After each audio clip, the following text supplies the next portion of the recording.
सीधे लिए चलते हैं आपको कोटा, जहां पर राजस्थान तकनीकी विश्वविद्यालय का 13वां दीक्षांत समारोह चल रहा है। राज्यपाल कलराज मिश्र संबोधित कर रहे हैं। के भी नए अवसर मिलेंगे।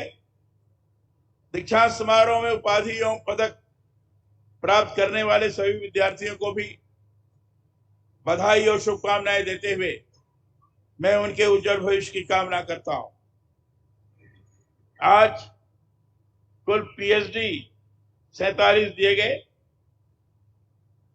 जिसमें 34 छात्र हैं, 73% और 13 छात्राएं 27%। लेकिन जो कुल पदक वितरित किए गए हैं, स्वर्ण पदक 48 किए गए,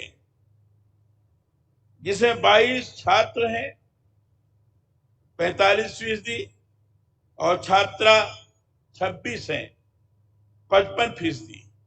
यहाँ छात्राओं की संख्या ज्यादा है। गोल्ड मेडल प्राप्त करने वाली छात्राओं की संख्या सर्वाधिक है।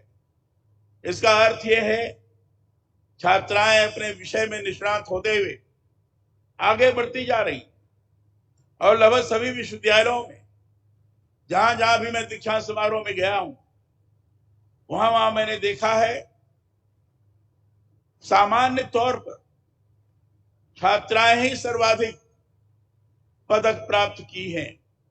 85% तक छात्राओं ने स्वर्ण पदक प्राप्त किया है। इसका मतलब यही है कि शिक्षा के क्षेत्र में छात्राएं बहुत आगे बढ़ती जा रही, अपनी प्रतिभा का समुचित तौर पर सदुपयोग करते हुए, अध्ययनरत होते हुए अपने प्रतिभा का प्रकटीकरण कर रही हैं और उसका उनको अच्छा परिणाम भी प्राप्त हो रहा है। छात्र भी अच्छी तरीके से जा रहे हैं, लेकिन अभी उस दिशा में स्पर्धा में थोड़ी कमी है। मैं चाहता हूं छात्र भी कम प्रतिभाशाली नहीं है, वो भी प्रतिभाशाली हैं। ये भी अपना परिश्रम करें, आगे बढ़ेंगे। बिना विद्वेष से स्पर्धा में जाना ये सफलता का बहुत बड़ा लक्षण होता है। और इसलिए छात्र और छात्राएं दोनों अपने प्रतिभा का उपयोग करते हुए शिक्षा के क्षेत्र में अपना एक महत्वपूर्ण स्थान प्रस्तुत करें, यही मैं अपेक्षा करता हूं और आपके प्रति यही मेरी शुभकामना है। 2047 का विकसित भारत, जिसका उल्लेख आदरणीय श्री सीताराम जी ने किया, वो तभी हो सकता है कि जब देश के युवा और युवतियां दोनों अपने प्रतिभा का, देश के प्रति समर्पण का, समाज के प्रति देने का मानसिकता रख करके काम करेंगे, तो निश्चित रूप से भारत 2047 में विकसित देश होगा। उसको कोई रोक नहीं सकता है। लेकिन इसके लिए आपको परिश्रम करना पड़ेगा, सभी को मिलकर परिश्रम करना पड़ेगा। और जहां नारियां आगे बढ़ती हैं, वहां समाज में सात्विकता का विकास होता है। हमारे यहां तो कहा गया है, जत्र नारे से पूजन्ते रमन्ते तत्र देवता। मैं उसका अर्थ ये लगाता हूं कि जहां नारियां आगे बढ़ती हैं, वहां परिवार के परिवार आगे बढ़ते हैं। और जिस मानसिकता से प्रेरित होकर, जिस संवेदनशीलता से प्रेरित होकर लोगों का सेवा सत्कार और लोगों को आगे बढ़ाने का प्रयास उनके द्वारा होता है, वह सात्विक वातावरण का निर्माण करता है। और जहां सात्विक वातावरण का निर्माण होता है, वहीं देवताओं का वास होता है। इसलिए भारत के लिए बड़ा शुभ लक्षण है। यह स्वरूप मिलकर के अगर हम काम करेंगे तो हिंदुस्तान की ताकत दुनिया महसूस करेगी।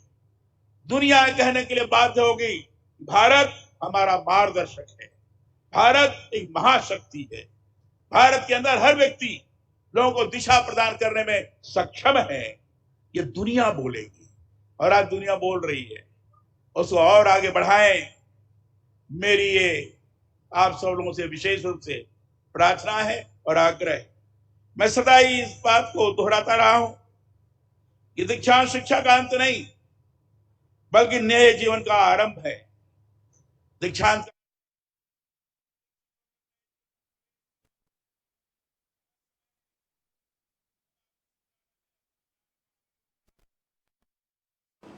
मैं चाहता हूं आपने जो शिक्षा विश्वविद्यालय में प्राप्त किया है उसका मानवता के कल्याण के लिए, देश और समाज के लिए अधिकाधिक उपयोग अब किया जाए।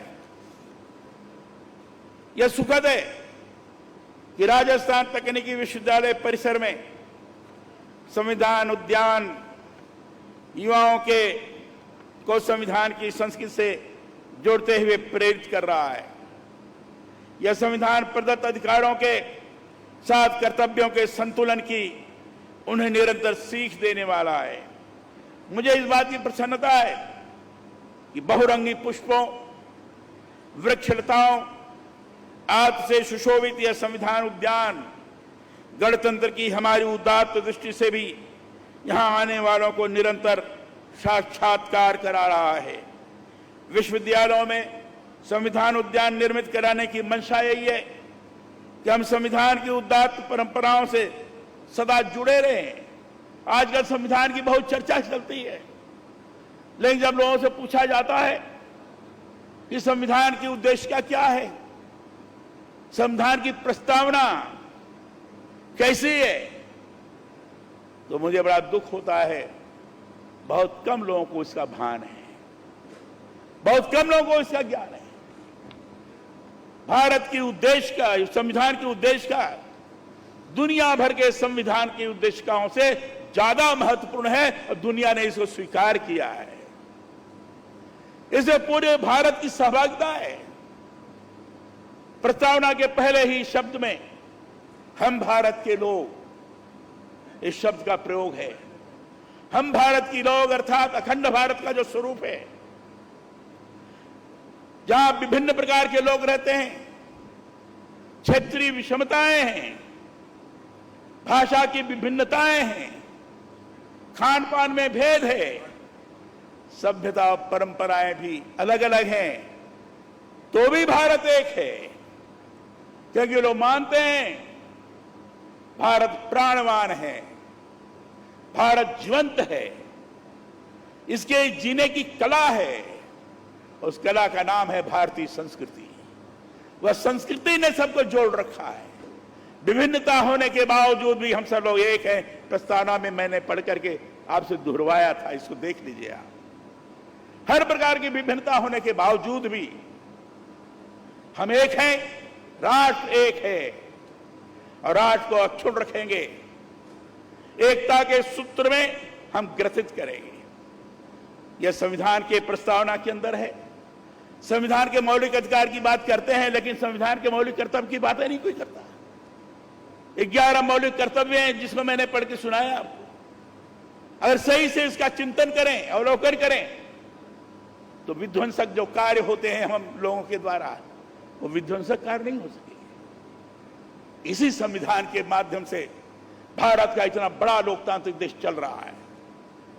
कुछ लोग इसको विकृत करने की कोशिश करते हैं। कुछ कहते हैं कि संविधान बदल दिया जाएगा। अरे कहां से बदला जाएगा? बाबा भीमराव अंबेडकर, उनके सहयोगियों ने ये जो संविधान बनाया है, बड़ा अध्ययन के साथ बनाया है। दुनिया के देशों के संविधान का अध्ययन किया है। भारत के विभिन्न काल में जिन प्रकार का साम्राज्य रहा, उनके संविधानों का, उनके कानूनों का अध्ययन किया है। वैदिक कालीन व्यवस्था का अध्ययन किया।